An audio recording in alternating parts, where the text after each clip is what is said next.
El hombre que miró al cielo prohibido. Hubo un tiempo en que mirar al cielo no era un acto de curiosidad, sino de obediencia. Las estrellas no eran preguntas, eran respuestas ya dictadas.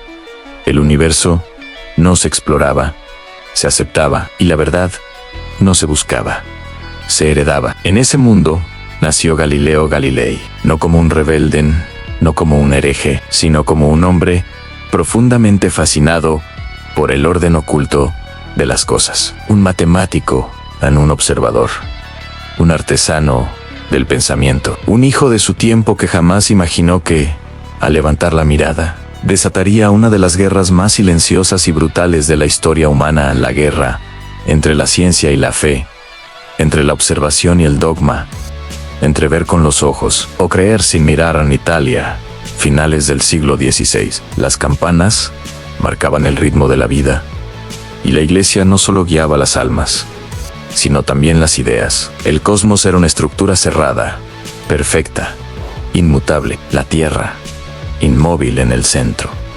Los cielos, incorruptibles. Todo tenía su lugar asignado por una autoridad que no admitía revisión. Cuestionar esa estructura no era un error intelectual, era un pecado. Y Galileo aún no lo sabía, pero estaba a punto de cometer el más grave de todos. No porque escribiera palabras prohibidas, no porque predicara doctrinas nuevas, sino porque hizo algo imperdonable.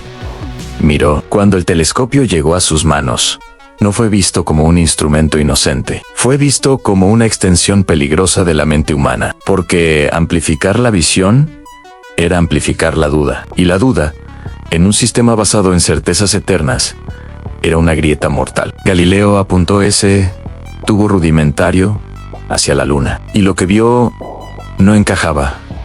No era lisa, no era perfecta, no era divina. Tenía montañas en sombras, imperfecciones. El cielo, ese reino supuestamente puro, mostraba cicatrices, y en ese instante, sin saberlo, Galileo cruzó una línea invisible, porque si el cielo podía ser imperfecto, entonces el orden divino no era intocable. Y si el orden divino podía observarse, también podía cuestionarse. Después vinieron los planetas. Júpiter, rodeado de lunas que no giraban alrededor de la Tierra. Pequeños cuerpos obedeciendo a otro centro. Un detalle mínimo, casi insignificante, salvo por una consecuencia devastadora. No todo giraba alrededor de nosotros. La humanidad dejaba de ser el eje del universo. Y esa idea era insoportable, porque no se trataba solo de astronomía, se trataba de poder, de autoridad, de quien tenía derecho a definir la verdad última. Durante siglos, la fe había sido el lente único para interpretar la realidad. Galileo estaba reemplazando ese lente por otro, uno que no pedía permiso. Observar se convirtió en un acto político. Medir en un desafío. Escribir en una amenaza. La iglesia no reaccionó de inmediato. Primero escuchó, luego observó, después advirtió, y finalmente atacó. No con espadas, no con hogueras visibles, sino con algo mucho más efectivo: el miedo institucionalizado. Galileo no fue condenado por decir que la Tierra se movía, fue condenado por demostrar que podía moverse sin necesidad de interpretación divina. Fue castigado no por negar a Dios, sino por quitarle intermediarios. Porque si un hombre común podía mirar al cielo y descubrir verdades por sí mismo, entonces el monopolio espiritual se debilitaba, y eso era inadmisible. Los documentos del proceso hablan de obediencia, de humildad, de corrección fraterna, pero entre líneas se percibe otra cosa: terror. Terror a perder el control del relato. Terror a que la fe dejara de ser incuestionable. Terror a que la razón se volviera contagiosa. Galileo fue obligado a elegir Kalaj, Usej, Destruidu, y eligió sobrevivir. Abjuró, se retractó. Pronunció las palabras que le exigieron, no porque creyera que eran ciertas, sino porque entendió que la verdad, para sobrevivir, a veces debe esconderse, pero incluso derrotado, incluso humillado, incluso vigilado hasta su último aliento, Galileo dejó algo imposible de borrar en la semilla de la observación libre. Porque una vez que alguien ve, ya no puede dejar de ver, y esa es la verdadera herejía. Si este misterio despierta algo en ti, si sientes que detrás de la historia oficial hay capas que nunca te contaron, este es el lugar para seguir explorando. Suscribirse no es apoyar una idea, es atreverse a mirar más allá. En la siguiente parte, entraremos en el corazón del conflicto, no el cielo, sino los pasillos oscuros del poder, los tribunales, las amenazas veladas, los silencios forzados, y la pregunta que aún resuena siglos después: ¿fue Galileo juzgado por la fe o por el miedo? El juicio que no buscaba, ¿verdad? El juicio contra Galileo no comenzó en una sala, comenzó mucho antes, en susurros, en cartas privadas, en advertencias disfrazadas de consejos, en miradas que se apartaban cuando su nombre era pronunciado en voz alta. Porque antes de que la Inquisición actuara, el sistema ya había decidido que aquel hombre era peligroso, no por blasfemo, no por ateo, sino por libre. La iglesia de su tiempo no temía a la ciencia en sí a algo más profundo, a una ciencia que no pidiera permiso. Durante siglos, el conocimiento había sido filtrado, interpretado y autorizado por una jerarquía sagrada. Todo saber debía pasar por el tamiz del dogma. La razón existía, sí, pero solo mientras no contradijera lo revelado. Galileo rompió ese pacto silencioso. Cuando publicó sus observaciones, no lo hizo como un teólogo, lo hizo como un testigo. No habló de lo que creía, sino de lo que veía. Y esa diferencia era explosiva, porque la fe puede debatirse, pero la observación directa es más difícil de silenciar. Los primeros avisos fueron suaves. Se le pidió prudencia, se le sugirió que presentara sus ideas como hipótesis, no como hechos. Se le recordó que la escritura tenía prioridad sobre cualquier instrumento humano. Galileo escuchó, pero no retrocedió. Aceptó el lenguaje de la cautela, pero no renunció a la verdad que había observado. Y eso selló su destino. En Roma, los teólogos comenzaron a reunirse. No para mirar por el telescopio, no para comprobar los datos, sino para decidir que debía ser permitido creer. El heliocentrismo no fue rechazado tras una investigación científica, sino tras una evaluación teológica. No se preguntaron si era verdadero, sino si era conveniente. Y la respuesta fue clara: no lo era. Aceptar que la Tierra se movía no solo alteraba la astronomía, alteraba la interpretación literal de textos sagrados, alteraba la idea de centralidad humana, alteraba el orden simbólico del universo. Y cuando un símbolo sostiene una estructura de poder, tocarlo es un acto subversivo. Así, el caso Galileo fue encuadrado como un problema de obediencia, no de evidencia. Se le acusó de desobedecer una orden previa, de enseñar lo que no debía enseñarse, de presentar como certeza aquello que solo podía ser tolerado como posibilidad. Pero bajo esas acusaciones formales latía algo más oscuro: el miedo a que la razón se volviera autónoma. El juicio no fue un debate, fue un ritual. Galileo, ya anciano, enfermo, cansado, fue convocado a Roma. El viaje fue largo y humillante. No llegó como un criminal encadenado, pero tampoco como un académico respetado. Llegó como un hombre marcado, observado, aislado. Frente a él no había jueces buscando comprender, sino guardianes del orden buscando preservar una narrativa. Se le preguntó si creía que la Tierra se movía. Se le preguntó si enseñaba esa idea.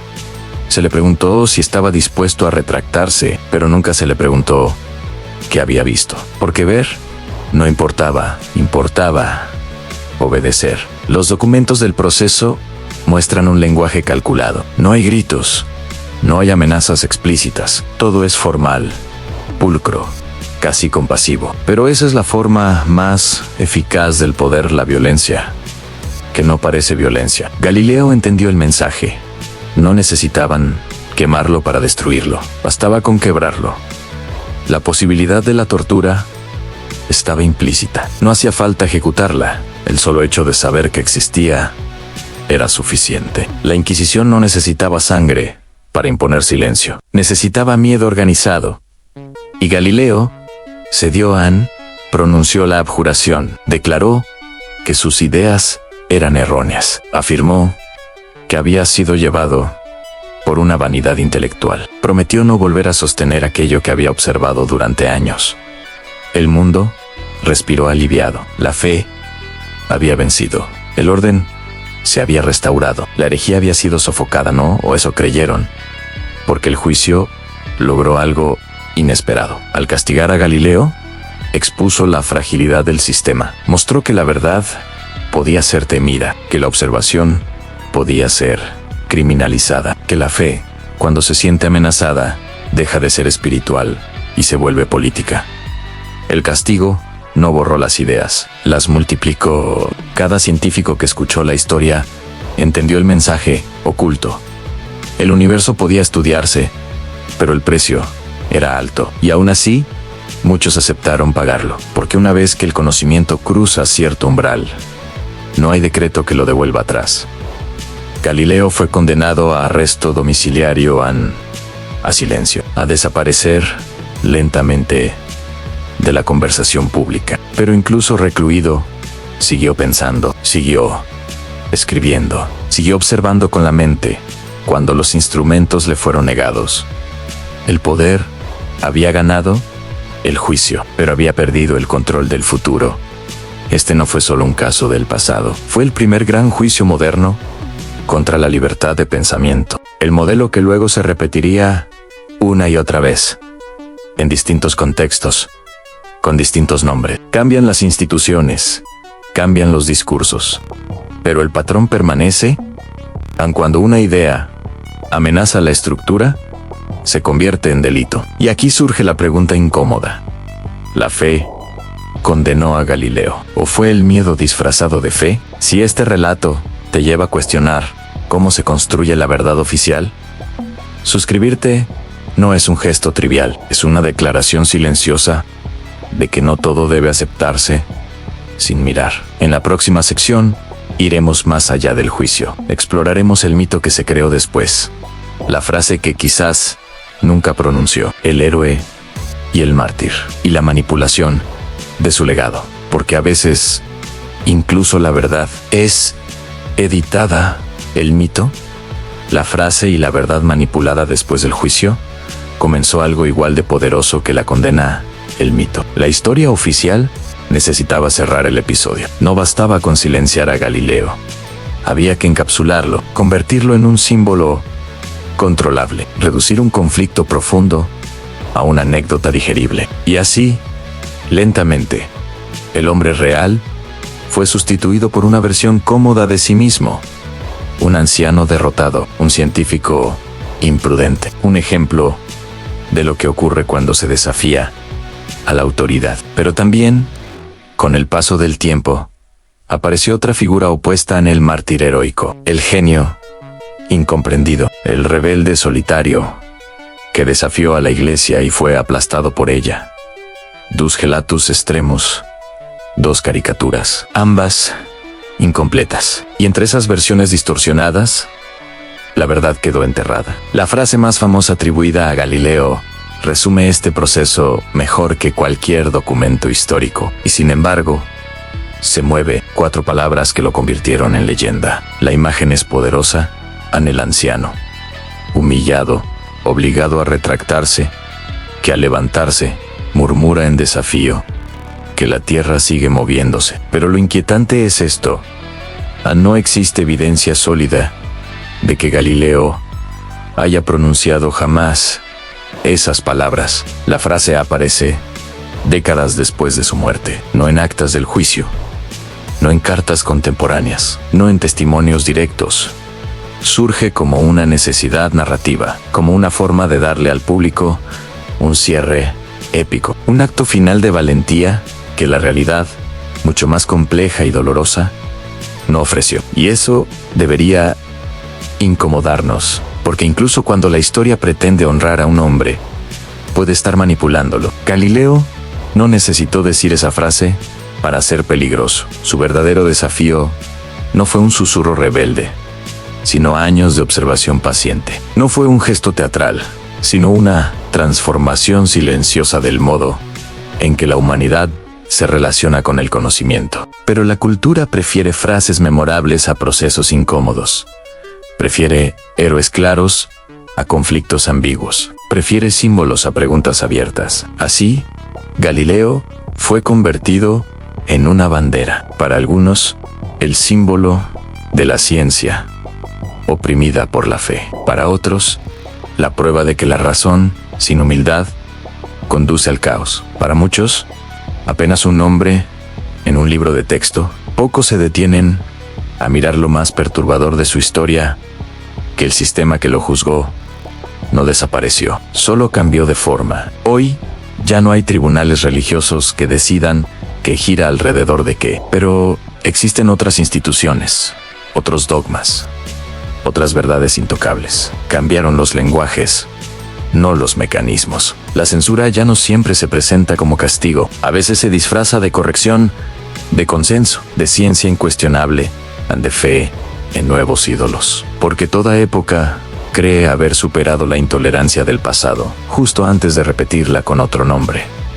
Galileo no fue víctima solo de la Iglesia, fue víctima de un sistema que no tolera perder el control del relato. Y ese sistema no pertenece a una sola religión, ni a un solo siglo. La lección más incómoda de su historia no es que la ciencia y la fe chocaron, es que el poder, cuando se siente amenazado, siempre buscará apropiarse de la verdad, ya sea en nombre de Dios, de la razón, del progreso o de la seguridad. Incluso hoy, muchas ideas no se descartan por ser falsas, sino por ser peligrosas para el orden establecido. No se debaten, se ridiculizan, se silencian, se etiquetan. El método es más sofisticado, pero el resultado es el mismo. Por eso el mito de Galileo es tan útil, porque al colocarlo en el pasado, creemos que el conflicto terminó, que ya aprendimos la lección, que ahora sí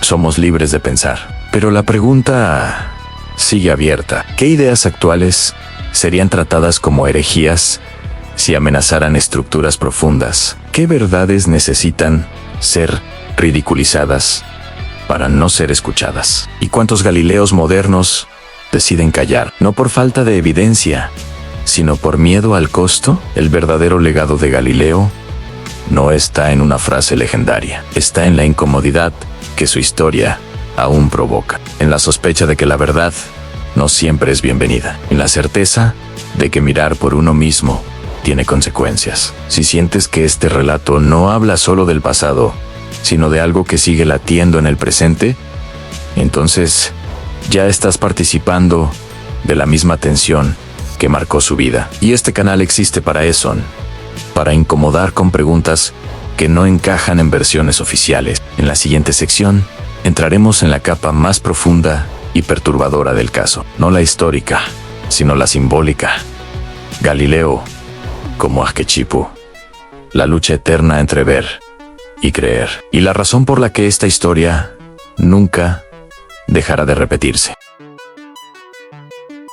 Ver o creer en el arquetipo que nunca muere. La historia de Galileo no es solo un episodio del pasado, es un espejo, un patrón que se repite una y otra vez, con distintos nombres, distintos símbolos y distintas excusas. Porque más allá del telescopio, más allá del juicio, más allá de la iglesia, lo que realmente se enfrentó aquel día fue algo mucho más antiguo y profundo.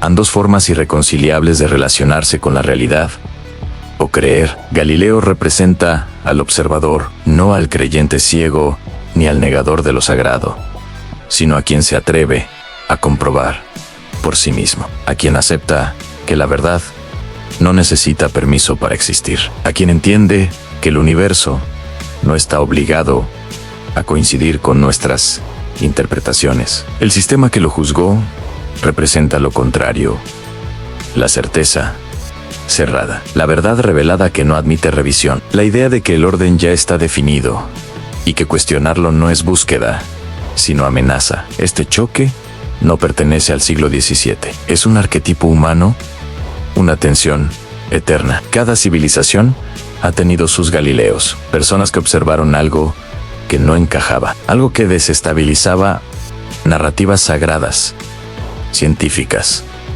políticas o culturales. Y cada civilización reaccionó de forma similar, no mirando, sino castigando al que miraba, porque ver es peligroso. Ver implica asumir que podemos estar equivocados, que lo aprendido puede no ser definitivo, que la autoridad puede fallar. Y eso, para cualquier estructura de poder, es una grieta inaceptable. Por eso el caso Galileo no trata realmente de ciencia contra fe.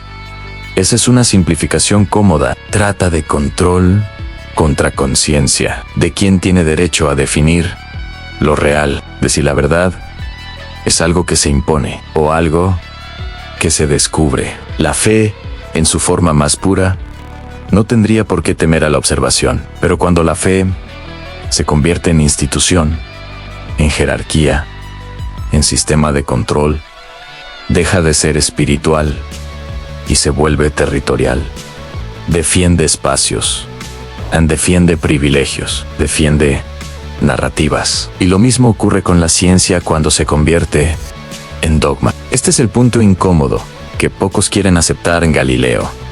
No luchó solo contra la religión, luchó contra el dogmatismo. Y el dogmatismo puede vestirse de sotana o de bata blanca, puede hablar en nombre de Dios o en nombre de la razón. El mecanismo es idéntico. Cuando una idea se vuelve intocable, deja de ser conocimiento y se transforma en creencia obligatoria. Galileo fue castigado no por estar equivocado, sino por no aceptar límites a la observación, por sugerir que la realidad podía estudiarse sin intermediarios, por insinuar que el ser humano no necesitaba una autoridad suprema para mirar al cielo. Eso es lo verdaderamente subversivo. El telescopio no fue el arma, fue el símbolo, un objeto que decía, sin palabras, no confíes solo en lo que te dicen, mira tú mismo. Y ese mensaje sigue siendo peligroso hoy. Vivimos rodeados de narrativas oficiales, de consensos incuestionables, de verdades que no se debaten, solo se repiten. Muchas de ellas son útiles, necesarias incluso, pero el problema no está en las ideas, sino en la prohibición de cuestionarlas. Cuando preguntar se vuelve sospechoso, algo se ha corrompido. Galileo encarna al individuo frente al sistema, no como héroe invencible, sino como ser humano frágil. Tuvo miedo, cedió, se retractó. Y aún así, su impacto fue irreversible. Porque, aunque el cuerpo puede ser sometido, la idea, una vez sembrada, sigue creciendo en silencio. Ese es el arquetipo que asusta al poder, no el rebelde violento, no el mártir ruidoso, sino el observador tranquilo que muestra que el mundo no funciona como nos dijeron. Por eso, la historia se repite, porque cada vez que alguien mira donde no debe, el sistema responde igual. Primero desacredita, luego ridiculiza, después amenaza y finalmente silencia. A veces con juicios, a veces con censura, a veces con olvido, pero siempre con miedo. Galileo murió ciego. Irónico, el hombre que abrió los ojos de la humanidad perdió los suyos. Y aún así, su visión sobrevivió, porque no estaba en sus ojos, sino en el cambio irreversible que provocó en la mente humana. Después de Galileo, el universo ya no volvió a cerrarse. La Tierra dejó de ser el centro, la humanidad dejó de ser el eje, y la verdad dejó de ser propiedad exclusiva de una institución. Ese es el verdadero crimen que jamás fue perdonado. En la última sección, descenderemos al cierre más inquietante de este caso. No hablaremos del pasado, ni del símbolo, sino de ti, de por qué esta historia sigue siendo contada, de lo que revela sobre nuestra relación con la verdad, y de la pregunta final que nadie puede responder por nosotros. La herejía eterna, el caso Galileo, no terminó con su muerte. Tampoco con su absolución tardía siglos después. No concluyó cuando la Iglesia reconoció su error, ni cuando los libros de historia lo elevaron a ícono. El verdadero final de esta historia no está en el pasado.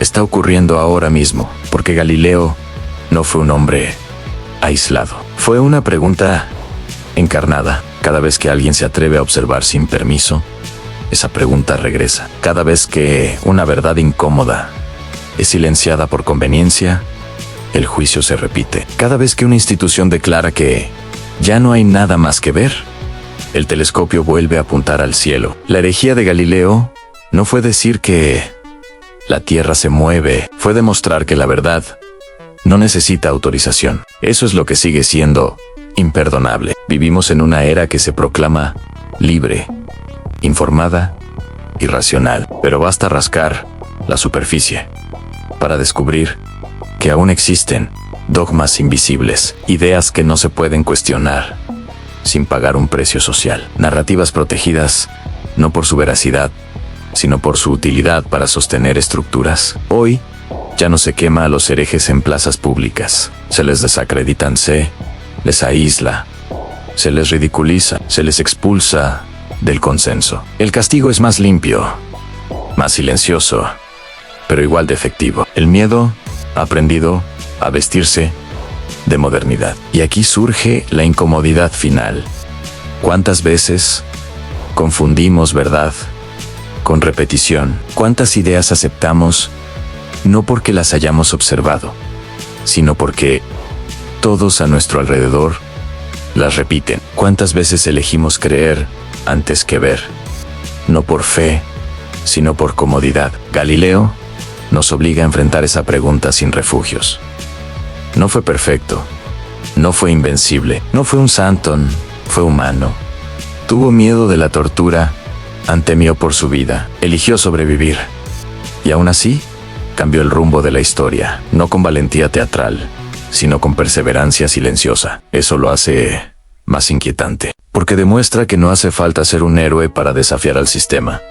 Basta con mirar y no fingir que no viste nada. La absolución póstuma de Galileo, anunciada siglos después, no repara el daño, no devuelve el tiempo, no borra el miedo que se sembró. Solo sirve como gesto simbólico, como una forma de cerrar un expediente incómodo cuando ya no representa amenaza. Pero la pregunta que él dejó abierta no puede ser absuelta. ¿Quién decide qué es verdad? ¿La autoridad o la observación? ¿El dogma o la conciencia? Tal vez la razón por la que esta historia sigue contándose no es para honrar a Galileo, sino para advertirnos, para recordarnos que el conflicto entre ver y creer nunca se resuelve, solo cambia de escenario. Hoy el cielo ya no está prohibido, pero otras áreas del conocimiento sí lo están, o al menos son peligrosas de explorar. Y cada época tiene sus telescopios incómodos, instrumentos que revelan grietas en lo que parecía sólido. El miedo a perder el control del relato sigue siendo el mismo. Por eso, este no es un relato sobre ciencia contra fe, es un relato sobre libertad interior, sobre la responsabilidad de pensar, sobre el precio de mirar más allá de lo permitido. Galileo no pidió que creyeras en él. Él pidió algo mucho más peligroso, que miraras tú mismo.